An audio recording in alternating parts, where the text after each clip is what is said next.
Graça e paz, sou o profeta pastor Marconi Silva. Hoje vamos falar sobre um tema que muita gente ignora. E tudo quanto fizerdes, fazei-o de todo o coração, como ao Senhor e não aos homens. Colossenses capítulo 3, versículo 23. Esse versículo nos ensina que até as pequenas atitudes podem se transformar em sementes de honra diante de Deus. E hoje eu quero te mostrar como um gesto simples pode fortalecer essa obra que alcança tantas vidas todos os dias. O YouTube liberou uma nova função e agora aparecem produtos confiáveis do Mercado Livre e da Shopee diretamente nos nossos vídeos. E toda vez que você adquire qualquer coisa usando os links que estão aqui na descrição, você abençoa o nosso canal, fortalece o ministério e nos ajuda a continuar produzindo conteúdos que transformam vidas, famílias e destinos. São produtos com a mesma qualidade, garantia e segurança que você já conhece nessas plataformas. Se você precisa comprar algo, um cabo, um fone, itens para casa, ferramentas, acessórios ou presentes, dá uma olhada nos links aqui na descrição. Cada compra feita por lá ajuda a manter os projetos, as campanhas e as mensagens que têm alcançado milhares de pessoas todos os dias. Se inscreva no canal, ative as notificações, deixe seu like, compartilhe com alguém que precisa ouvir essa mensagem e visite nossa loja. E não se esqueça de hypar nossos vídeos, isso ajuda muito no crescimento do canal. Fica comigo até o final porque Deus vai falar com você de forma poderosa.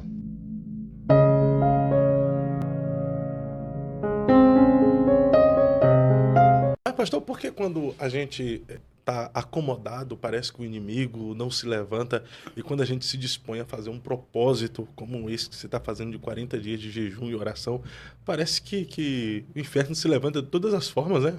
Rapaz, eu vou dizer para você, você tocou num assunto, porque assim, eu já fiz vários jejuns. Teve um jejum que eu comecei, estourou deu um curto-circuito na minha casa. Foi uma coisa absurda.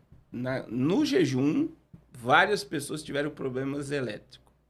Nesse jejum, um dia antes de começar, eu estava com a minha família toda descendo aqui de Curitiba eu vim no batismo da minha filha, e descendo embora, estourou o pneu no meu carro com toda a minha família dentro. Misericórdia. Mas estourou, parecia uma bomba. A lateral do carro ali, as peças saíram, e eu falei, é o jejum. Aí, ao longo do jejum, estamos no 33º dia. Várias pessoas sofreram acidentes. Olha só. E há 2 dias atrás, uma moto bateu no meu filho. 2 dias atrás. Não aconteceu nada. Mas é assustador, assim, você vê que é Deus dando livramento, mas é o que você falou. Quando você está tranquilo, eu falo assim para a mulherada. A mulherada quer emagrecer, elas fazem jejum intermitente. Toma um monte de coisa ruim, consegue ficar sem comer. A mulher vai dizer, eu vou jejuar. Ela não consegue. Para as pessoas verem como é espiritual. E se a pessoa rompe, vai ter uma retaliação. Por quê? Porque qual é o propósito do jejum? Mortificar a carne e vivificar o espírito. E o diabo não quer essa conexão entre pessoas com Deus. Então, a gente vê, é o mundo espiritual, né? Deveria ser diferente, né? A partir do momento que você está em jejum, o Senhor poderia te guardar a tal ponto que tudo fluísse a mil maravilhas. Você não tivesse problemas, não tivesse ataque, porque você está resguardado espiritualmente. Mas a partir do momento que você entra em um propósito de oração e jejum, parece que os ataques vêm, coisas começam a dar errada, afrontas de todas as formas. Isso caracteriza o efeito do jejum, porque quando o inimigo se levanta, é porque ele sabe da vitória que você vai ter, né? Porque, por exemplo, quando Daniel entrou em jejum, O céu fechou. O céu se fechou, né? Houve uma batalha, o inimigo se levantou para tentar atrapalhar com que Daniel recebesse já a sua vitória de forma imediata, não é? Sim, o que acontece, pastor Fábio? No jejum, por exemplo, é normal as pessoas que estão em jejum manifestar desejos carnais absurdos. No jejum. Por que manifesta? É a natureza da pessoa central. É o que a pessoa é. Aquilo está dentro da pessoa. É como que se o jejum já estivesse expelindo aquele mau hábito, aquele desejo horrível. Então começa a se manifestar ira, começa a se manifestar um monte de coisa. E começa o mundo espiritual a trabalhar. Veja bem, tanto a natureza ela começa a expelir, como o mundo espiritual começa a trabalhar para conspirar para que você paralise o que você está fazendo. Porque se você romper, coisas acontecem no mundo espiritual e vai te beneficiar. E aí entra o tratamento de Deus, né? Por que Deus permite? Não é isso? Essa é a pergunta, né? Já que eu estou em propósito, orando, consagrando ao Senhor, por que Ele permite essas retaliações? Porque existe uma história sendo construída, né? Então, assim, é muito fácil eu chegar e te guardar e te dar tudo de mão beijada. Mas você sabe o processo que você está passando para conquistar aquilo que você está buscando, que é se aproximar de Deus. Então, você vai rompendo níveis e essas provações, essas privações, essas coisas que você passa durante o jejum não te afastam, mas te aproxima mais do teu propósito. E você vai aprendendo e pegando armas e habilidade para combater o inimigo através dos ataques. Então é a mesma coisa de uma resistência. Deus está te dando resistência para muitos embates. Então tem coisas que depois que você cria o hábito de jejuar, você vai vendo que você vai galgando níveis e a tua percepção do mundo espiritual e a tua habilidade para atacar, ela está mais aberta. E também tem que saber lidar com os ataques mediante o propósito que você está, porque dependendo da forma como você reage, você acaba perdendo tudo aquilo que você tem entre aspas, né, se sacrificado para conquistar, né? Eu sempre digo assim, é normal durante um período longo de jejum você vacilar. É impossível, a gente é ser humano, né? Que nem tem pessoas que estão em jejum, eu acho um absurdo. Você tocou num outro assunto sobre jejum que é interessante. A pessoa está lá em jejum e de repente ela esqueceu e tomou um café, por exemplo. Chupou uma bala. Ah, perdi o jejum, quebrei o propósito, abandonei. É errado. Você tem que dobrar o joelho e dizer, eu me perdoe, esqueci. Vou continuar meu propósito. É tudo que o diabo quer e parece que a tua mente e o teu corpo já está programado para o negativo. Ah, eu errei e agora eu perdi todo o meu propósito. Perdeu nada. Você está em depósito diante de Deus. O senhor deu um exemplo de tomar alguma coisa, de tomar um café, chupar uma bala. Mas deixa eu dar um outro exemplo que eu acho que o sentimento de culpa acaba se tornando pior do que comer alguma coisa ou ingerir alguma coisa mediante o jejum. O camarada está em propósito com Deus em jejum, alguma coisa aconteceu e ele soltou um palavrão. Quebrou?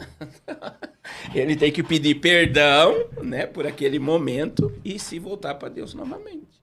E continuar o propósito. É o que eu acabei de falar. A tua natureza, ela fica aflorada. E se você tá muito carnal e andar no propósito, vai manifestar coisa horrível em você. O demônio, não estou dizendo nem a entidade, mas o demônio que há no ser humano se manifesta. O maior inimigo nosso é nós mesmos. Se você conseguir vencer você, controlar, né? Que o velho homem está querendo ressurgir todo dia na nossa vida, todo momento. E o jejum, ele te faz... Você está morto, miserável. Você não vai surgir. Eu não vou vacilar, eu vou pedir perdão e vou continuar. Então as pessoas desistem fácil. E a gente está numa geração... parece... Por exemplo, a gente começou em live ao vivo. Eu acredito que deve ter mais de 1.000 pessoas nesse propósito. A gente começou em 460. Nós já estamos em 330. Que benção. Mesmo assim, é um número bom, não é? Sim, ao vivo, claro. ali, todo dia de manhã, por exemplo, no Eu Acredito, nos meus canais do Instagram, chega dia que dá 400 aí ali. Mas você vê, muita gente já ficou pelo caminho. Vai... Por quê? É muito difícil a pessoa ter o processo hoje de continuidade. É por isso que a Abacuque faz uma oração específica, né? Ele fala bem assim, aviva, ó Senhor, a tua obra no meio dos anos, a notifica. Por quê? Porque começar às vezes é muito fácil.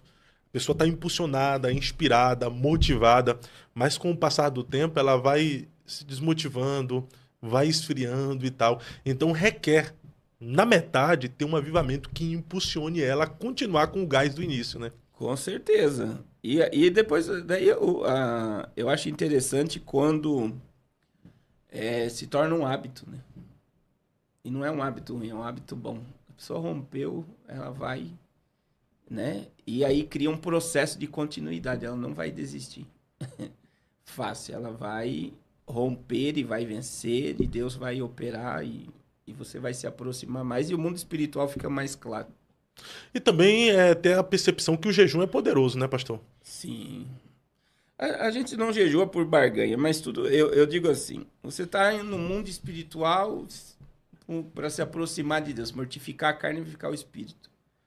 E existem coisas que estão bloqueadas no mundo espiritual que o jejum quebra e que manifesta. Então, por exemplo, nesse jejum mesmo, teve o caso do inventário, 2 anos. A gente estava orando para sair. Ontem o irmão assinou o contrato lá, os filhos se reuniram e saiu, já venderam um imóvel. Teve 3 aposentadorias. Parece um absurdo. Ah, não, pastor, mas já ia acontecer. Tem coisa que está parada há 10 anos, 15 anos, 12 anos. Então, as pessoas querem naturalizar tudo. A pessoa, ela entrou no jejum, parece que os bloqueios espirituais vai caindo por terra. Teve 2 questões muito fortes de reconciliação familiar. Uma de um menino que falou, pastor, eu nunca entendia meu pai. Através de uma palavra nesse jejum, eu fui lá e pedi perdão para meu pai e para minha mãe. Porque eu consegui enxergar o amor deles, o amor de Deus e o quanto eu sou miserável. Vê? Olha só. Não é forte um negócio desse? Demais. Teve um caso de uma irmã que os filhos estavam tudo brigados, se reconciliaram.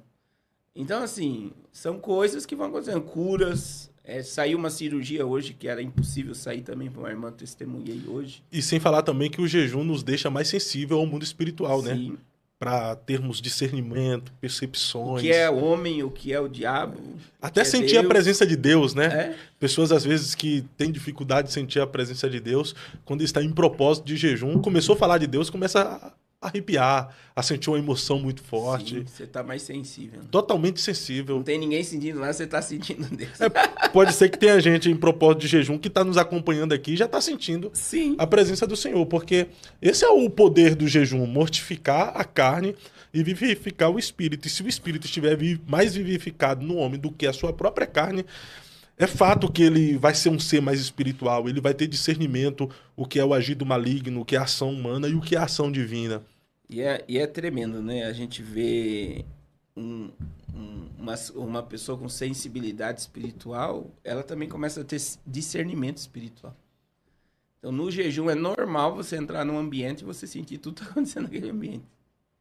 O peso que tá, tudo que tá ali, parece que você começa a ver as pessoas, olhar para as pessoas e já ver o que está acontecendo. Parece que Deus começa a te mostrar coisas que você não, estando natural na carne, você não percebe. Teve uma época que eu estava em propósito de jejum, quando eu era crente mesmo. Você gosta de ser criticado mesmo. Agora você fala dessa, é uma batalha. Quando eu era crente mesmo. Não, teve uma época que eu era muito crente, pastor. Eu fazia propósito de jejum de 48 a 48 horas. Eu pegava 48, jantava meia-noite, depois pegava mais 48 horas de jejum. Eu chegava em ambientes e eu via mesmo espírito maligno no rosto de pessoas, e o Senhor me falava, essa pessoa aí não está sendo dominada por ela mesma, está sendo dominada por espírito maligno. Então, já entrava orando, o Senhor me guarda com teu sangue, me protege, livra essa pessoa, livra a família dessa pessoa, livra a pessoa que esse ser que está possuindo essa pessoa quer fazer mal. Então, assim, o jejum tem um poder extraordinário de desvendar o mundo espiritual para nós. Mas, infelizmente, nós estamos vivendo em uma geração que nem jejuar sabe também, né? O senhor falou, certo dia, foi o quê? Foi no último podcast que a gente faz, que no propósito de jejum o senhor tem que ensinar todo dia as pessoas a fazerem jejum, porque não sabe, né? Não sabe o que é o jejum. Isso é incrível, né? Muita gente está dentro das igrejas, os pastores não motivam e não ensinam mais as pessoas a mortificar a carne. Aí você vê o nível que tá as igrejas, né? De não terem propósitos de jejum. E o jejum coletivo, ele é bíblico, né?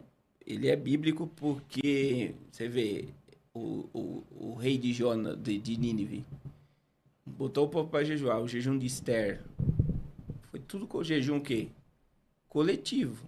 Então você vê que o jejum coletivo, quando um pastor puxa o povo para o jejum, imagine uma igreja. Eu conheço igrejas que fazem 2, 3 propósitos de jejum no ano, o povo no propósito.